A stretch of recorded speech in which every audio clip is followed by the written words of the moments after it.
There's a cold that seeps deeper than any winter chill, the cold of a heart trying to mend after love has left. I, Emma, found myself trapped in such frost after a decade-long marriage crumbled like a house of cards. Yet, just as snow covers old scars and reveals a fresh canvas, the attic of our old home whispered promises of long-forgotten memories. But what I stumbled upon wasn't just remnants of the past. There were hints, whispers of secrets my husband might have harbored. The discovery of an innocent child's drawing, coupled with an unfamiliar address, set me on an unexpected journey that Christmas Eve. Would the road lead me to answers or deeper into a maze of confounding questions? Journey with me through a tale of Christmases past, where each revelation brings new questions, and every answer redefines what family, love, and trust truly mean. Dive into a story that blends the melancholy of memories with the hopeful heartbeat of new beginnings. So, my name is Emma, and this is my story. The snow-laden streets were a stark reminder of the times I had cherished most. The Christmas season, a time when everything seemed magical and every moment was filled with laughter. But this year, the joyous festival felt like a cruel joke. 10 years of togetherness, of building traditions, decorating the tree, and sharing gifts were now mere memories. "I can't do this," I whispered to myself as I paced around my living room. Everywhere I looked, there were remnants of our love. From the half-assembled Christmas tree, our project left undone, to the untouched ornaments that we had collected over the years. Each item was a cruel reminder of the gaping hole in my heart. I remembered our last argument. I could still feel the sting of his words, the cold detachment in his eyes when he'd said, "Emma, I don't want children. I've never wanted them." I recalled the countless nights I'd cried, wondering why the universe had played such a cruel trick on me. Why had it bound me to a man who couldn't share my dream of having a family? Shaking the painful memories away, I decided to divert my attention. The attic, I thought. I hadn't been up there in years. Maybe rummaging through old belongings would distract me, give me a respite, even if for a few hours. With each step up the old wooden staircase, I felt the weight of my emotions getting heavier. The attic was dimly lit, the weak winter sun seeping through a small window. Dust hung in the air, dancing with the rays of light, a testament to the long time that had passed since anyone had visited this space. As I shuffled through old boxes, yearbooks, and forgotten memorabilia, my eyes landed on a familiar box. Its ornate design and meticulous wrapping were hard to forget. This was our box, the box where we kept all the gifts we'd exchanged over the years. Hesitating for a moment, I pondered whether opening it was a good idea, but something compelled me to reach out and lift the lid. Inside, memories came flooding back.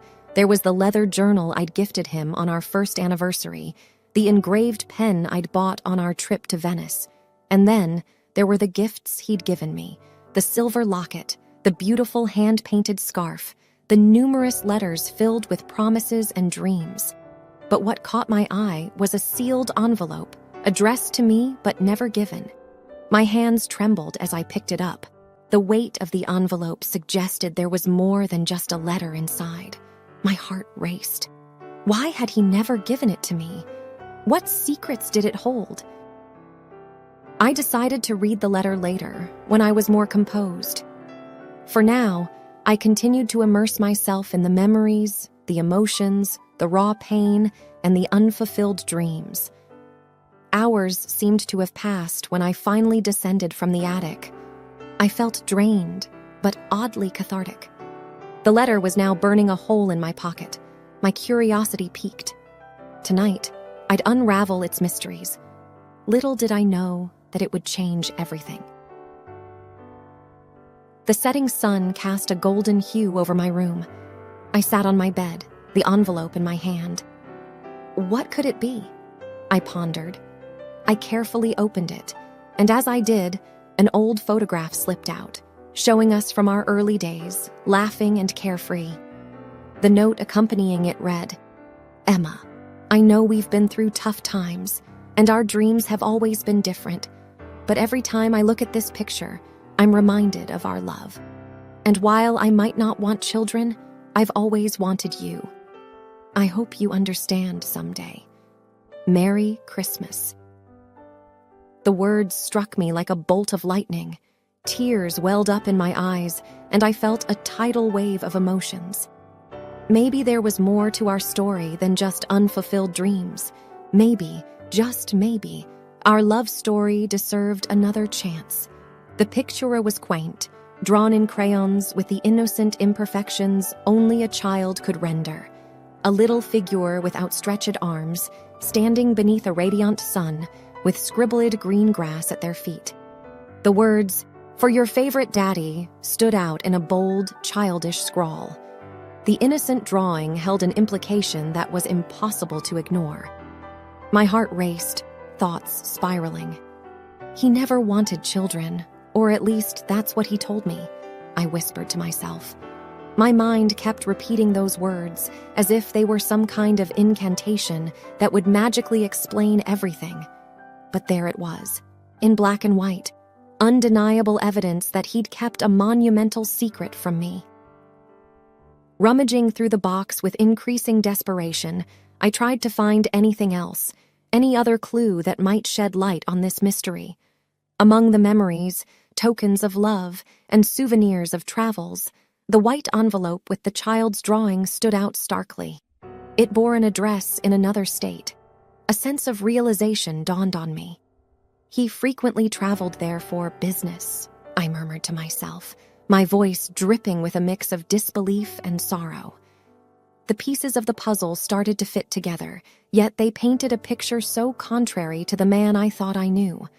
Shaking and nearly out of breath, I did what I think anyone would do when confronted with such a revelation. I Googled the address. The search results showed a quiet suburban neighborhood. I could even see the house using the map's street view, a lovely little cottage with a fenced backyard and toys scattered around. The impulse to get answers was overwhelming. Within hours, I found myself packing a small bag and booking a ticket to the neighboring state. The 4-hour train journey gave me ample time to think, to doubt, and to fear. What am I even expecting? I questioned myself. Am I prepared for the truth, whatever it might be? Arriving in the town, I checked into a small bed and breakfast, taking time to compose myself. Looking in the mirror, I hardly recognized the woman staring back. My eyes were heavy with questions, my face etched with anxiety. The early morning was silent, save for the occasional rustling of leaves and the distant jingles of Christmas carols. The light snowfall lent a serene beauty to the surroundings. The quaint house, glowing softly in the muted light, stood in contrast to the swirling emotions in my heart. I had been parked across the street for hours now, my hands gripping the steering wheel, lost in a whirlwind of thoughts. The once inviting home now bore a sense of trepidation. The sight of children's toys in the garden made my heart clench. Every moment felt like an eternity, every breath heavy with anticipation. Drawing up all the courage I could muster, I decided it was time. With hesitant steps, I approached the door, and before I could overthink, I pressed the doorbell. The chime sounded eerily loud in the morning silence. It wasn't long before the door creaked open to reveal a young boy with wide, curious eyes, his dark hair a mirror image of my ex-husband's. He looked up at me, innocent and puzzled. "Hi," I began, trying to keep my voice calm. "I'm looking for your mother. Is she home?" Before he could reply, a young woman appeared behind him. Her surprised eyes locked onto mine. "Can I help you?" she asked, hesitance evident in her voice. "I think you can," I replied, my voice quivering.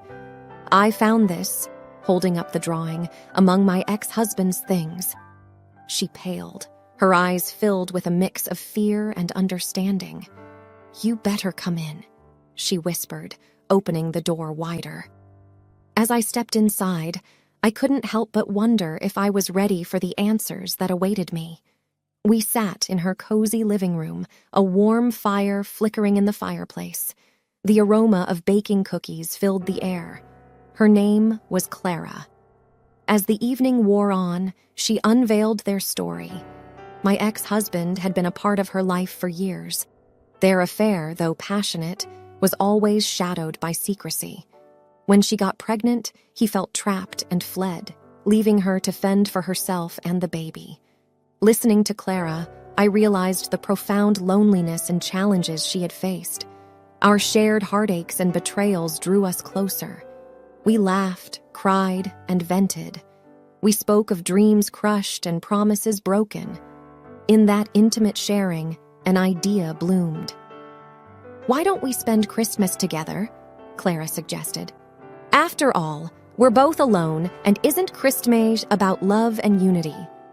I nodded in agreement. The idea was comforting. Perhaps, in the company of someone who understood my pain, I could find solace and start healing. The night turned into day, and Christmas dawned bright and hopeful. Clara, her son Liam, and I spent the day in joyous celebration, forging new traditions and creating fresh memories. There was laughter, delicious food, and the love that only true understanding can bring. Months turned into years. The bond that started that Christmas Eve grew stronger.